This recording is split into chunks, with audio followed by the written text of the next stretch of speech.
And we continue at 1:06 in the afternoon on the John Phillips Show. Mr. Randy Wang's in the state of Texas. John, it's time for another edition of Gavin Newsom Cursing on Podcast. Gavin Newsom was a guest on former NFL player Isaac Rochelle's podcast, and he said this. And these guys are weaponizing grievance. They got this bull machine propaganda network on Newsmax, One American News, Fox. Don't even get me started. They're just mouthpieces of miss and dis damn information. Miss and dis damn information. Well, that's kind of a throwback because the Democrats have moved on from cursing to trying to get arrested. Oh, he wants to do that too. Little of column A and a little of column B. They got this bull machine. 800-222-5222 is the telephone number. 1-800-222-5222. It is our pleasure to welcome our next guest to the program. He is the host of The Issue Is, which airs statewide on KTTV in Los Angeles and KTVU in the Bay Area on Friday nights. He also anchors the Fox 11 News weeknights on KTTV in Los Angeles. You can follow him on X at Elex_Michaelson. Elex Michaelson, welcome. John, great to be with you. Thanks for having me. Well, thanks so much for stopping by. And you had a tweet last week when you were in downtown Los Angeles when the officers were being pelted with bricks and pieces of concrete and pieces of sidewalk, where you tweeted about it, and it went all over the place. Yes, indeed. President Trump actually responded to it the next day. So it was, yeah. I mean, what was happening, in fairness, I was in the studio anchoring, and we had a picture from the helicopter of downtown. And this was before the curfew started, and there were people banging on the sidewalk with a hammer so that they could create rocks to throw at officers. And then we panned over and we saw a shot of somebody lighting a car on fire. And then we panned over, and just like less than a block away was a lineup of officers just standing there. And so my question at the time was, why not do something to stop these guys? And the image that everybody was being sent was this one of lawlessness. Now, I know there's some law enforcement officers, and Nathan Hochman, somebody I asked about this, the DA, like, why not do something? And he said, sometimes you make the decision that it's better to disengage because going in there would cause more problems, and maybe that's the decision they made. I know that Mayor Bass saw that video. I know that Chief McDonald saw that video. And the next night they announced the curfew, and it did seem to be quite a change in the strategy of the LAPD, which was essentially, we're not dealing with this stuff anymore. You're not coming in here, and they have been much more aggressive since then. And as a result, we've seen, frankly, a lot less problems. I mean, we've seen a lot less violence, a lot less looting, a lot less lawlessness since the LAPD stepped up. What was so weird to me was at the beginning, and I think you may have even conducted some of these interviews yourself, but I saw one in particular with Maxine Waters where she was on CNN and she was saying, oh, no, there's no violence that happened in Los Angeles. Everyone was under control. Everyone was doing what they were supposed to do. If people are telling you there was violence, they're spreading misinformation. And then on the other side of the screen, that's when you see the cars on fire and the cops being pelted with objects. And she just wasn't going to move from that position. She wasn't going to be shaken. Judy Chu did the same thing, I think, on CNN, where she went on and said, oh, yeah, the LAPD has everything under control. Everything's fine here. There's no problems. And then the next thing you know, the police chief is saying, we're overwhelmed. We need help. We can't do this on our own. And I thought to myself, you can't go out there and say something that's provably false when it's a picture story, because the pictures are going to be running while you're saying that, and that's not a good look. Well, and that's been, frankly, the Democratic Party's problem in recent years. Not only everything that happened with COVID, but just look at 2024.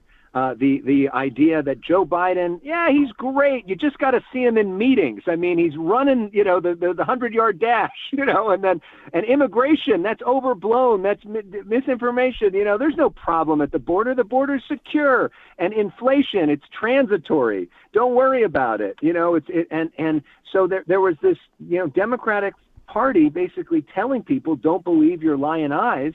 And then a lot of people react negatively because they're seeing something right in front of them. And so Democrats have built up a credibility problem.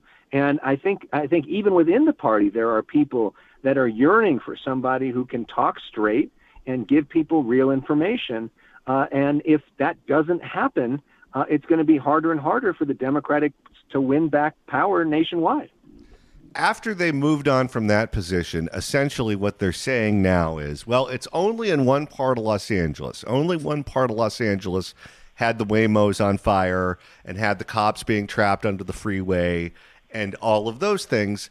And you say, yeah, but that's where the protest was. That's where it happened. Of course it's going to be in one part of town. Los Angeles County is the biggest county, population-wise in the country. Of course, every square inch of it isn't going to be on fire. If you look at what's going on over in Iran right now, the Israelis aren't bombing every square inch of Iran. It's only a couple of block radius what they're going after, but that doesn't mean it's not significant what's going on over there. Yeah, I kind of split the difference on this one with you. I agree that obviously the violence was really bad, and I called out the violence in real time, and to pretend like it wasn't happening is absurd. But I also do think that some of the way this was perceived in other places in the country, not Los Angeles, or people that maybe don't understand the way that this works, is this feeling that the whole city is sort of under attack. I heard from a lot of people in from other parts of the country. I know a lot of different friends and colleagues and coworkers that are hearing from, everybody calling, are you okay? Is everything okay? Like this. So that the perception in other areas was that the whole city was like burning. And so I think that it's also important to give people the context that it is a relatively small area and smaller than things like the LA riots or other problems that we've had in the past. Not to say it's not an issue, not to say that it's not important that we talk about what's happening to stop it, but I do think it was a bit overblown. And some of that also gets to the question of, how big of a response you need. Do you need 5,000 troops maybe to come in, or the rest of it, given the fact that it is, basically a 1 square mile issue, at least so far. We're speaking with Elex Michaelson, Fox 11, who you can follow on X at Elex_Michaelson. Elex, you just had a sit down with the new U.S. Attorney for the Central District of California, Bill Asaley, a former member of the California State Assembly. And the Democrats have announced that they plan on fighting his nomination as he works to get confirmed. I have a theory on this, and you just sat down with him, so maybe you have a different theory, or maybe he has a different theory. I don't know. But my theory is that when he was appointed, the first thing he said out of the gate, before he said anything else, was that he planned on investigating spending on homeless services. We know that the LAHSA leadership has experienced all kinds of scandal locally, and you have different aspects of local government trying to pull out of it because of the blatant corruption going on there. We know with Kimberly Ellis in San Francisco, we've had similar problems with that city and county and their departments dealing with homeless services. We know that there are problems not just going on in those two cities, but around the state of California. And many of these organizations that work with the homeless are very politically connected, where many of them go from working in government to working for these organizations, back and forth, back and forth. I think the fear is if he starts pulling at strings at those organizations, a lot of people are going to go to prison, and a lot of politically connected people are going to go to prison, and they don't want any part of that. I agree. But I think that there, are ways to potentially have him in there where he doesn't get a Senate vote. And I think that the Trump administration is looking at whether it be a recess appointment or sort of workarounds to get him in there without him having to get the Senate behind him. Because, usually the home state senator will, help back somebody like that. But I don't think Alex Padilla is going to be backing him after last week when he was in the room during that whole, stunt that happened. Also, there's an immigration component because California is a sanctuary state, Los Angeles is a sanctuary city, and they basically won't cooperate at the county jails, the state prisons with ICE at deporting criminal aliens. Asaley found a workaround with that, where he's essentially now looking for people who have been previously deported, which is a felony, and they have to turn those people over to him because he's not asking for them to be turned over on an immigration basis. He's asking them to be turned over because they're felons, and they're very angry about that. Right. I mean, pretty much everybody's angry about it, except for Catherine Barger, who interviewed with us and basically said, I'm on an island on this one, saying that it's time to get ICE back in the jails. I mean, the argument that Asaley and Barger and others put out there is, look, one of the main reasons that these, so-called, collateral damage of people who have not committed other crimes other than being here illegally, who are getting caught up in these immigration raids, and they just happen to be near somebody who was a convicted criminal, and then ICE interacts with them, and then they get deported too, just because they were kind of essentially standing in the wrong place at the wrong time. They say, look, that could be avoided if you allowed ICE in the jails and we just took people out there. And then you don't end up with a bunch of random people because it's being done there, and it's frankly cheaper and a lot safer. You're not having to do these raids in the middle of the community and freak everybody out. That argument does not seem to pass muster with the Democratic establishment, who are pushing back on that very hard. I don't see the sanctuary policy changing anytime soon. Do you? I don't, but they're foolish if they don't, because the focus would be almost entirely on criminal aliens if they did cooperate. I mean, let's face it, ICE doesn't have an unlimited resources. They have a finite amount of resources. There are millions, tens of millions of illegal aliens living in this country. You can't deport every single one of them, so you pick and choose which ones you go after. And if you're going after the ones in the prisons, not only are you taking out the ones that have been behaving extremely badly, but you're going after the low-lying fruit, because you know exactly where they are. They're going to be turned over to you. You don't have to put your agents in dangerous situations. It's just much easier. But the county, the city, the state, they're the ones that choose not to do it that way. Yeah, I mean, Governor Newsom points out that in the most extreme examples, the state does cooperate with the federal government in turning people over, and that's something that the federal government has acknowledged, and the head of ICE has actually given the governor credit for. ICE would like that process to be much wider and to include a lot more people, and that's something that the state of California has not been willing to do. To the point that you made before about Catherine Barger being on an island, do you think she has the hardest job in California politics? Because I do. She's one of five who is a Republican on that board. And Janice Hahn votes with her sometimes, not all the time. The other three vote against her on virtually everything controversial. Janice is less likely to vote with Barger now that the South Bay has been pulled from her district and the conservative elements of her district are no longer there. She's also a lame duck. She's termed out, so she never has to face the voters again, so she can vote however she wants without consequence.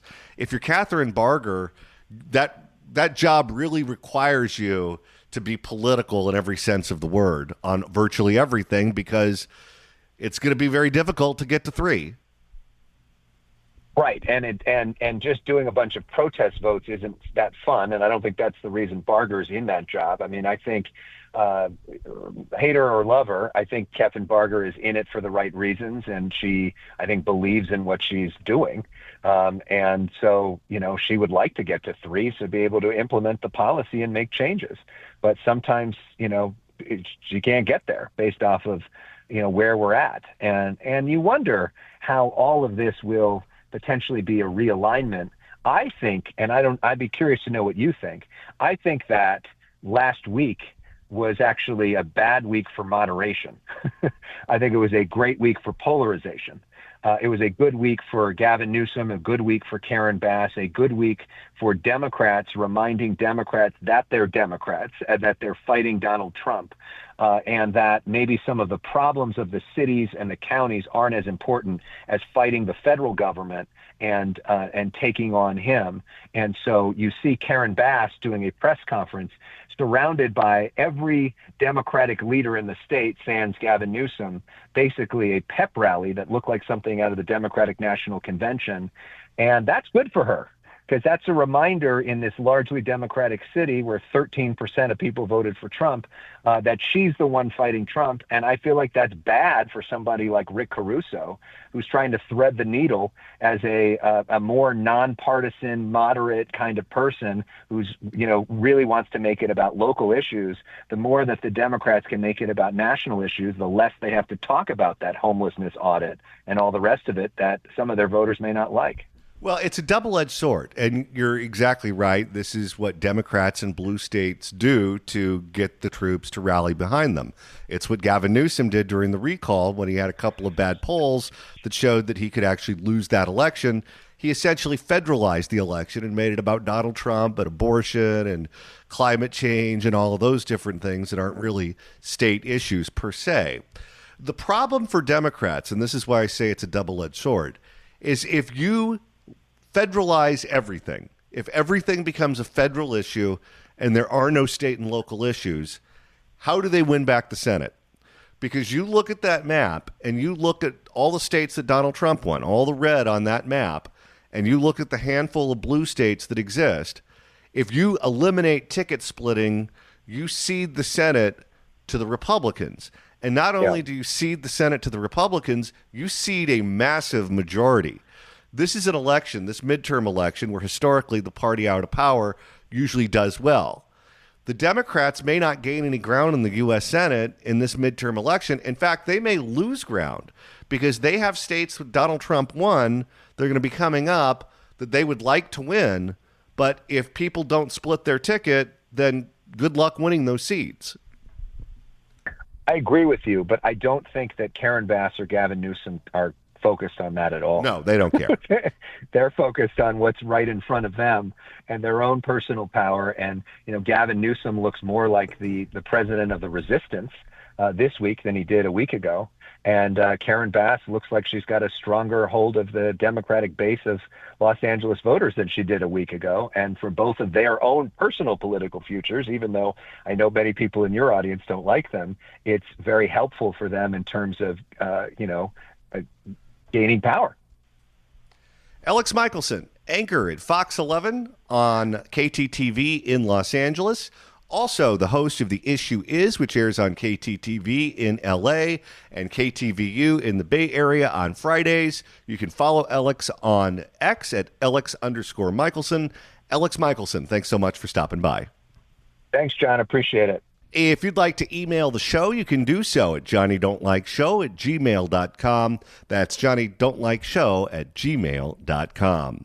And Randy, now that we've hit the halfway point of today's show, if you want to continue listening to us after we sign off at 3, that's easy to do.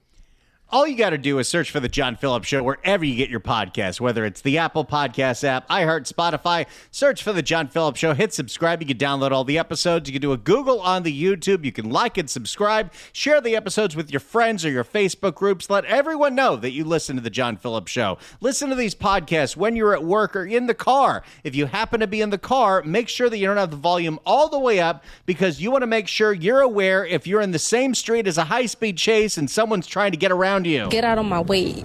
800-222-5222 is the telephone number, 1-800-222-5222. And right now it's time to open up the California Crime Blotter. If the cashier is dummy. Questions? No. And Randy, this edition takes us to Oakland, where it was another weekend full of street takeovers. For more, here's KTVU Fox 2. A rude and... Who did they hit? It sounds like someone got hit pretty hard. Whoa!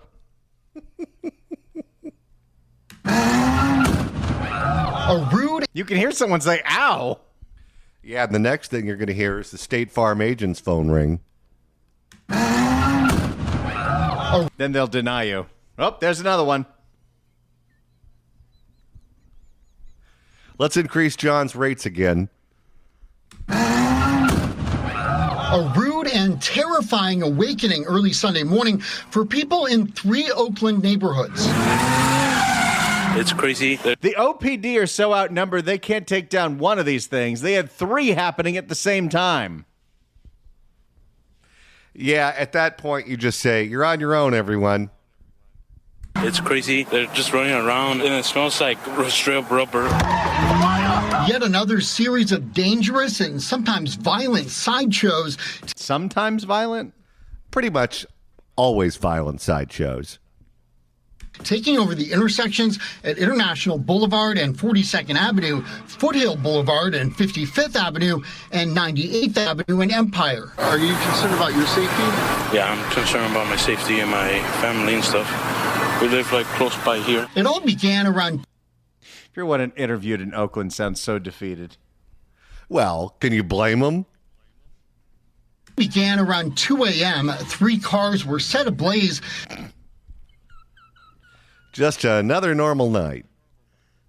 I don't know what it is, and we've discussed this, but lately the thing is cars are so worthless because they're so easy to steal that you should just set them on fire. And we wonder why not only our homeowners insurance is going up, but our car insurance is exploding too. Do you remember back when Sheng Tao had her very first State of the City address where she talked about all the things that were going on, but she got you? You may be frightened, and I know how you feel. And this magic quote happened. Not a day goes by where I don't wish I could just wave a magic wand and silence the gunfire. Typically at a State of a City address, you have like things that you want to talk about that you accomplished during your tenure as mayor. And the one accomplishment that she had, and I remember her highlighting this specifically, is that, hey, this is Oakland, and when you see a burned out, abandoned car on the road, if you call us, we'll clear it. Because before they were just leaving them all there. That's right. I like that. That was amazing. Sending massive plumes of fire and black smoke into the sky. At least one person was critically injured. I wonder how many carbon emissions reductions were completely reversed by just cars getting torched. How many people are in the ER in Oakland from getting hit by one of these cars too? At least one person was critically injured. Oakland PD shutting down those intersections for hours. In the light of day, sheared off rubber left in the streets and endless tire tracks crisscrossing the pavement. Many businesses were damaged, like the New York Buffet on International. You know, at some point, they're just going to say, you know what? This city does not deserve pavement anymore. We're going back to dirt. Bring back the horse and buggy.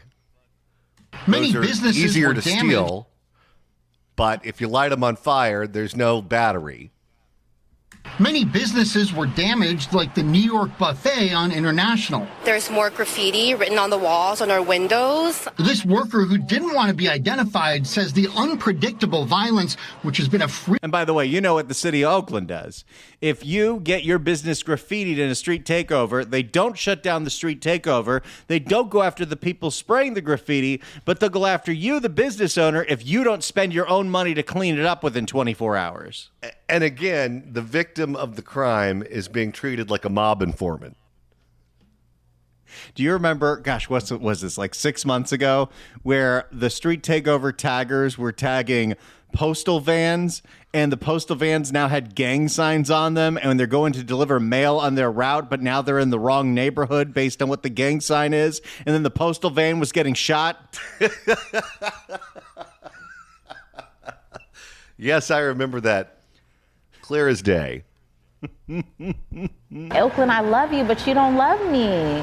This worker, who didn't want to be identified, says the unpredictable violence, which has been a frequent problem across Oakland for years, feels like a violation to hardworking businesses. I see my manager's face, and they're kind of just very disappointed. Ultimately, this is a business, is a lifestyle, is a living. So for it to happen to them, it's very unfortunate. And last night was symbolic of the mayhem that residents are experiencing. I like this guy's voice. I've noticed not only do they have the mob informant faces blurred as a commonality, but many of the men on the street for the crime stories in Oakland, they all sound like they have stage 4 lung cancer. And last night was symbolic of the mayhem that residents are experiencing. Sam Singer, spokesperson for the Oakland Police Officers Association, says the city needs more cops on the streets beyond what's already been approved in the budget to keep these sideshows from invading again. I'd love to see a chart. How many do you need to be able to feel that you're not overwhelmed and outnumbered, that you can actually shut these intersections down, make mass arrests, and tow all the vehicles like they do in a smaller county like San Joaquin County? Well, it almost doesn't matter how many police officers they have because the mayor and the city doesn't want to arrest the bad guys. So what they'd have the police do is they'd show up and they'd say, all right, move them to a different part of town. And then they'd go loot something over there. Police are outgunned. They're outmanned. That's not good when that's the police union. No. Police are outgunned. They're outmanned. It's very sad. It's very concerning. Oakland is out of control, and it's likely going to get much worse this summer. Now, maybe Trump needs to send the National Guard up there, too.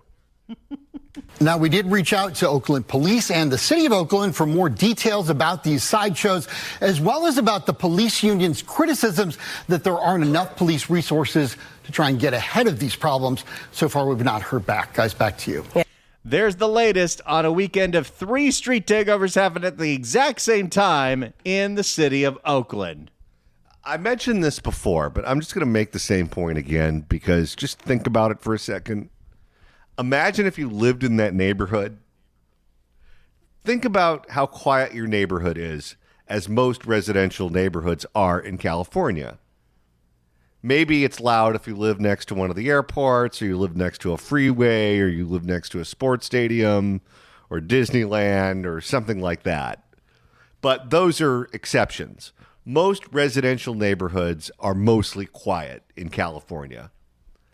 If you live next to an area where there are street takeovers and looting on a regular basis, it's going to sound like you have the Indianapolis 500 going on in your backyard every night.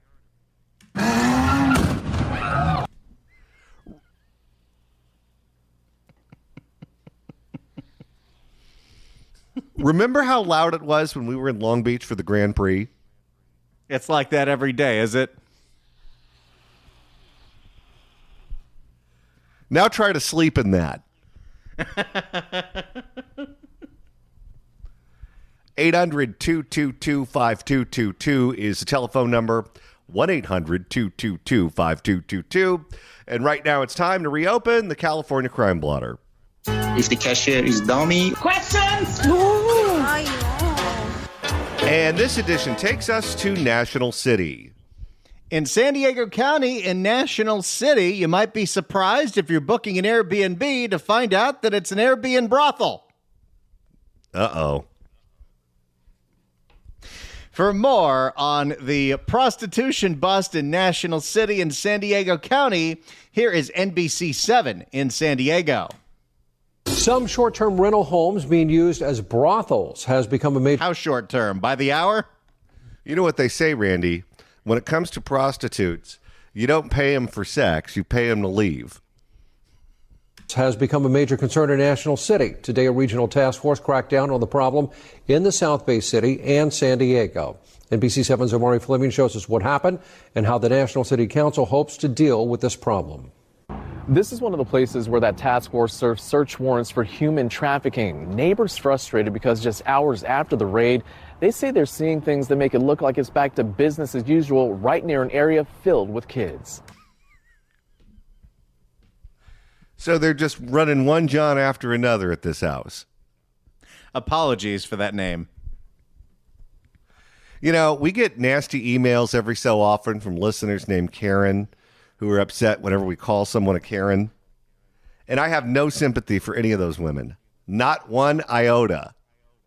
Try being named John, which is a name that you share with people who frequent prostitutes, latrines, and unidentified dead bodies.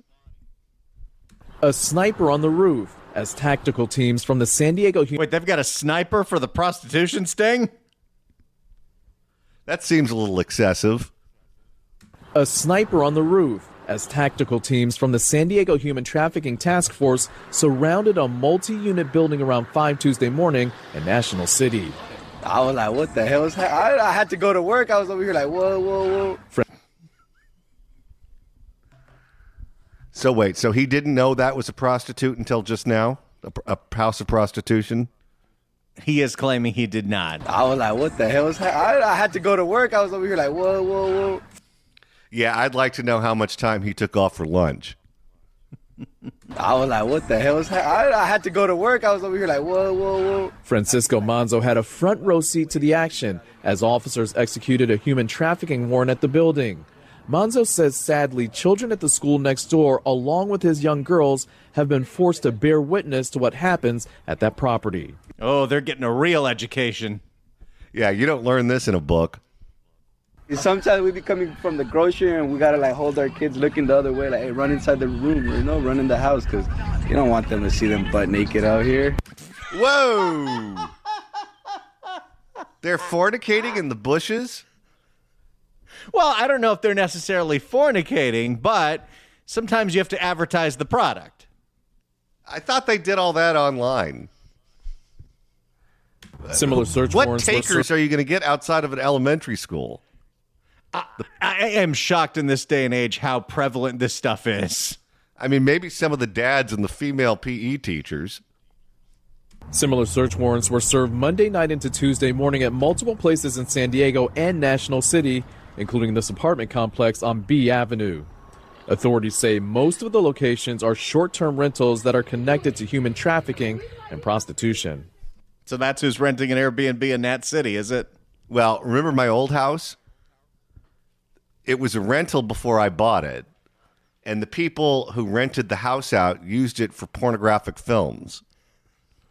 And one of the reasons I found out about it, and I'm not going to mention their name, but someone sent me a text message about 3:30 a.m. and said, I think I see your house on a video.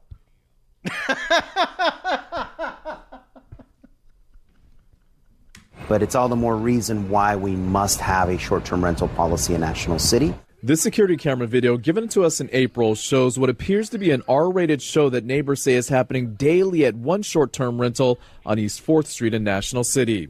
By the way, if there's anybody listening in that area, stop taking notes. Yeah, there's a lot of people right now whose cars are swerving because they're writing this down. Despite the video, just last week, a draft ordinance regulating the rentals was sent back for revisions. Some of the suggestions included requiring permits, limiting non-owner occupied properties, and hefty fines. Yeah, that'll do it. How much money do you think they're making? If they have a house, it's probably what, 3 or 4 bedrooms? Well, that could be 3 or 4 clients served at once. Yeah, and you can have them do a couple in a day. Councilmember Jose Rodriguez pushed to get the proposal approved to regulate the roughly 200 short-term rentals in National City, more than a dozen of which he says are known to be dens of iniquity. Any of these violations would make sure that there's a way in which the city could make them accountable, whether it's a $500, $1,000, $1,500 fee. No, that's not holding them accountable. That's just you cashing in. I wonder what it was besides, the naked people in the front yard that tipped everyone off that prostitution was going on there. You have Airbnb brothels in National City. You have naked people walking around in front of the schools, and the city's response is, well, let's pass an ordinance where we get a cut. Well, it doesn't even sound like they're being discreet. If all of these prostitutes in there were trafficked, I wonder if they just brought a container that just came off a boat from China and they parked it out in the front yard. Okay, everyone, time to get out.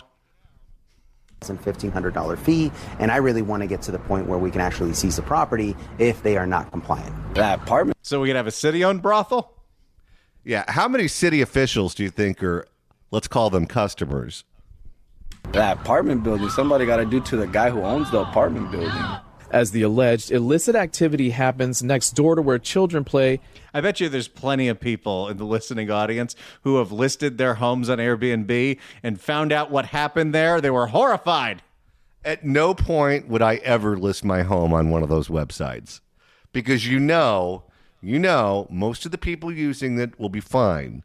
But every once in a while, you'll get someone like this, and then everyone in the neighborhood's going to hate you more than they already do. As the alleged illicit activity happens next door to where children play and outside of a school. We don't want something like that to be instilled in their heads as something normal. Parents hoping for their kids' sake that the National City Council acts fast to regulate short-term rentals. Omari Fleming. They're regulating them by putting fines down. That's not going to do anything. No, I guarantee you that building is a cash cow. Omari Fleming, NBC7. Yeah, you feel for the parents. Task force officials are not saying how many properties were targeted or how many, if any, arrests were made.